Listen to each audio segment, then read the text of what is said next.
कभी भारत विश्व गुरु कहलाता था।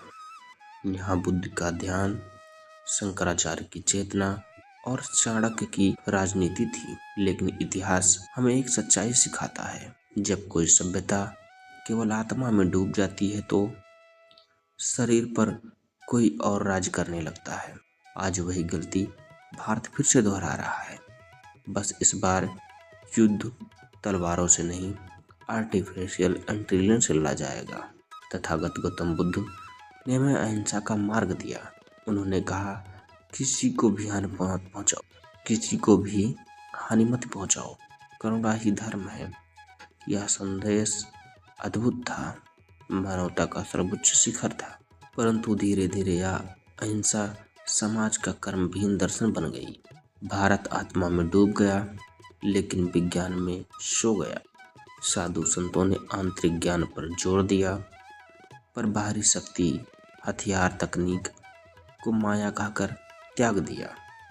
जब पश्चिम और मध्य एशिया के लोग विज्ञान, गणित, युद्ध तकनीक, युद्ध नीति और तकनीक की खोज में आगे बढ़ रहे थे, तब भारत अंतर चेतना में डूबा हुआ था, जिसका दुष्परिणाम हमें मुस्लिम आक्रांताओं के समय में देखने को मिला। मुस्लिम सेनाएं बारूद लेकर आईं, मुगल तोप लेकर आए, यूरोपियों ने बंदूक बनाई। भारत के पास अब भी था तीर, तलवार और मंदिरों में ध्यान। हमने कहा, अहिंसा हमारा धर्म है। उन्होंने कहा, विज्ञान हमारी शक्ति है। और नतीजा यह हुआ कि भारत की भूमि करुणा से पवित्र तो रही, लेकिन सत्ता और स्वतंत्रता छीन ली गई।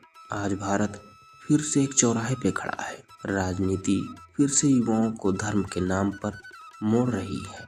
मंदिर बनाना, झंडा ढोना, पूजा और यात्रा, युवाओं को यही बताया जा रहा है कि यही देशभक्ति है। पर असली सवाल यह है कि क्या 21वीं सदी में मंदिर से ज्यादा जरूरत माइक्रोचिप और मशीन लर्निंग की नहीं है?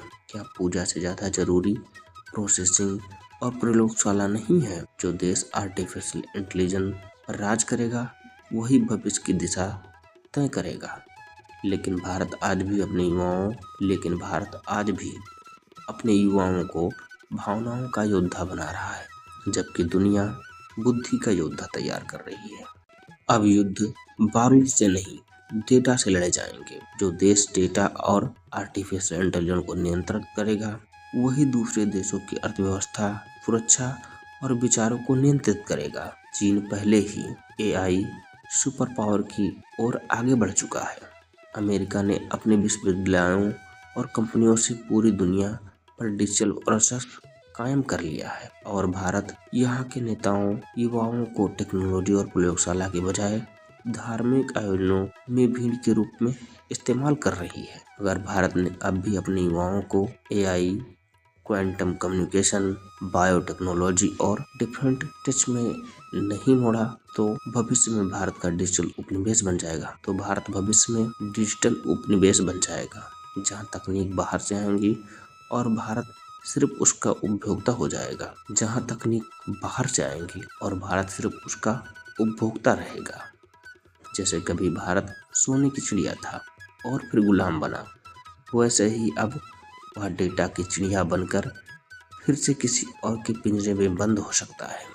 समय आ गया है कि भारत अपने युवाओं से कहे, मंदिर बनाओ लेकिन माइक्रोचिप भी बनाओ, ध्यान करो लेकिन साथ में प्रयोगशाला में भी जाओ, अहिंसा रखो पर आत्मरक्षा के लिए विज्ञान भी साधो, क्योंकि भविष्य की जंग बुद्धिमान बनाम भावना की होगी। जो राष्ट्र बुद्धि से जीता, वही सच्चा विश्व गुरु बनेगा।